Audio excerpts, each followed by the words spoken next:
Tu réchauffes des nouilles instantanées quand soudain tu entends quelque chose à l'extérieur. Tu l'ignores pendant un moment mais le bruit devient plus fort. Et puis une grosse détonation se fait entendre. Tu te lèves et tu te diriges vers l'extérieur avec une lampe de poche. Tu remarques que ta poubelle est renversée et que des restes de nourriture sont éparpillés sur le sol. Comme tu es près d'une forêt, il y a de fortes chances que des ratons laveurs curieux et affamés aient fouillé dans ta poubelle à la recherche d'un repas. Tu remets la poubelle en place et tu retournes à l'intérieur. Et oups, tes nouilles instantanées ne sont plus bonnes. Oh non, elles sont trop cuites. C'est enfin le moment d'aller au lit. Tu montes à l'étage, tu te réfugies dans tes épaisses couvertures et tu éteins les lumières. Alors que tu t'apprêtes à monter dans le train direction Dodoland, tu commences à entendre des grincements et des craquements. Tout doucement, tu ouvres les yeux sur les dangers potentiels qui t'entourent. Ton esprit commence à imaginer toutes sortes de scènes dans ta tête où tu te retrouves à chaque fois au fond du lac. Tu entends à nouveau des craquements inhabituels, mais cette fois-ci, ils proviennent d'autres endroits de la maison. Il n'y a pas de quoi s'inquiéter. Le béton, le métal et le bois de la maison réagissent aux changements de température et même d'humidité. Le métal se dilate pendant la journée lorsque le soleil est au zénith. Mais après le coucher du soleil, le métal se détend et reprend sa taille normale. On peut aussi dire la même chose du bois et du béton, mais à des niveaux différents. Donc le fait que cela se passe dans toute la maison signifie simplement que celle-ci réagit à de nombreux changements. Oui, tu peux retourner te coucher. Mais au milieu de la nuit, tu te lèves pour te servir un verre d'eau. En descendant, tu loupes une marche et tu manques de dégringoler. Mais tu te ressaisis. Tu bois ton eau et tu tentes de te rendormir. Mais cette fois, tu entends ce qui ressemble au bruit de quelqu'un qui frappe un tuyau métallique. Oh, tu n'en veux plus et tu te lèves pour partir voir ce qui se passe. Tu vérifies tout l'étage supérieur où tu dors jusqu'à ce qu'il ne reste plus que la salle de bain. Tu entres à l'intérieur et devine quoi ? Le bruit vient des tuyaux eux-mêmes. Parfois, s'ils n'ont pas été utilisés depuis longtemps, on peut entendre des sons étranges. Cela est dû à des tuyaux desserrés qui doivent être renforcés ou à un débit d'eau irrégulier. Une chose est sûre, tu te promets d'appeler un plombier le lendemain matin. Te voilà de retour dans ton lit, prêt à t'endormir pour de bon cette fois. Tu commences à te laisser bercer par les doux sons de la nature. Tu serres ton oreiller dans tes bras comme si de rien n'était, sauf qu'un sifflement désagréable te réveille en sursaut. Ah, encore. Tu fais de ton mieux pour l'ignorer mais tu n'y arrives pas. Tes yeux te piquent de sommeil.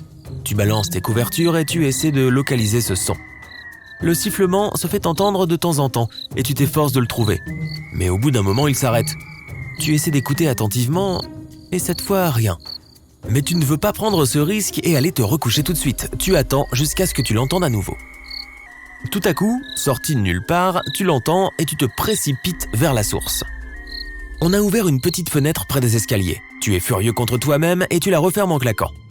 Cette fois, tu inspectes toute la maison pour voir si quelque chose a été laissé ouvert ou pourrait faire du bruit.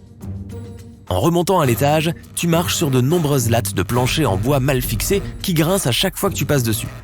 Cela te fait bouillonner intérieurement. Tu arrives à te coucher, mais cette fois, tu n'as plus du tout sommeil. Tes yeux sont grands ouverts et tu es parfaitement réveillé. Tu entends les grenouilles dehors qui coassent sous l'eau. Le bruit d'une voiture qui passe sur l'autoroute à quelques kilomètres de là. Tu continues à regarder autour de toi pour essayer de déterminer d'où pourrait provenir son potentiel. Pour te remettre dans l'ambiance dodo, tu éteins les lumières. Au fur et à mesure que les minutes passent, tu finis par te dire que tu vas peut-être réussir à enfin t'endormir. Tu fermes les yeux et tu essaies de te laisser glisser dans le sommeil. Mais venu de nulle part, tu entends soudain un bourdonnement. Tu ouvres un œil pour essayer d'identifier d'où cela vient. Et puis le bourdonnement recommence. Tu rallumes la lumière et tu te grattes la tête. Soudain, tu commences à te gratter frénétiquement le bras. Un moustique t'a piqué. Mais si toutes les fenêtres et les portes sont fermées, comment est-il arrivé jusqu'ici ? Eh bien d'abord, tu es entouré par la nature. Il est donc normal de trouver des moustiques, même quand il fait très froid. Surtout quand tu es allé voir ce que les ratons laveurs avaient fait à ta poubelle, tu as laissé la porte grande ouverte. Et ça, c'était une énorme erreur. Toutes ces bestioles profitent de cette ouverture pour se mettre à l'abri du monde extérieur et s'immiscer dans le monde des humains. Ce moustique est probablement resté dans les parages un certain temps avant de monter les escaliers et d'entrer dans ta chambre. En allumant la lumière, tu repères la petite créature. Et après l'avoir poursuivie, tu finis par l'attraper avec un verre et la relâcher dehors. Tu es plus gentil que moi, hein, je te jure. Bravo. Enfin bref. Tu inspectes ta chambre une dernière fois pour voir si tu n'as rien oublié. Tout est ok. Tu fermes la porte de la pièce et tu te recouches. Tu te répètes d'acheter des bouchons d'oreilles dès que possible. Et sans perdre plus de temps, Tu fermes les yeux en essayant désespérément de t'endormir. Tu entends des bruits de pas dehors, mais tu les ignores. C'est probablement encore ces ratons laveurs. Mais cette fois, il y a le même bruit à l'intérieur aussi. On dirait qu'on gratte un tableau noir. Tu te lèves du lit, surpris par ce que tu viens d'entendre. Tu tentes d'identifier la source du grattage jusqu'à ce qu'il te mène à une zone cachée derrière le placard. Tu fouilles dans les affaires et tu trouves ce qui ressemble à un trou de souris. Tu paniques immédiatement en sachant qu'il y a des tonnes de souris juste derrière les murs de la maison. Tu es là depuis moins de 24 heures, mais elles ont probablement vécu là et se sont multipliées pendant des années. Tu te rappelles encore une fois d'appeler le service de lutte antiparasitaire dès demain matin. Une fois de plus, tu te couches et tu te bouches les oreilles avec un oreiller. Le temps passe et tu entends un léger bruit venant de l'extérieur. Ce n'est pas le son d'animaux, mais celui de gens. Ils parlent et rient à gorge déployée. Tu te diriges vers la fenêtre et tu vois un groupe de personnes qui sont rassemblées juste après la forêt et qui organisent une petite fête. Certains d'entre eux sont même en train de se balader le long de la route principale et de manger des beignets. Tu n'as pas l'énergie de les mettre dehors, alors tu fais les 100 pas dans ta chambre en espérant qu'ils vont bientôt partir. Tu te laves le visage à l'eau pour te rafraîchir, et après quelques heures, ils partent enfin. Tu es de retour au lit avec un oreiller sur la tête. Tu n'en peux plus. Tu as besoin de dormir, mais décidément, rien ne se passe comme tu le souhaites. Tes yeux sont lourds et tu transpires. Tu te tournes et te retournes dans ton lit et certains oreillers tombent sur le sol. Ton cœur s'emballe. Ton esprit te joue des tours. Les ombres dans ta chambre commencent à ressembler à des monstres qui attendent de te sauter dessus. Tes oreilles sont de petits satellites qui tentent de capter la moindre perturbation. Une branche d'arbre craque dans le vent à l'extérieur. Tu imagines quelqu'un qui grimpe à l'arbre, prêt à s'introduire dans ta maison à tout moment. L'eau s'écoule du robinet de façon irrégulière, ce qui te fait penser qu'une créature horrifiante se cache dans les tuyaux de ta maison.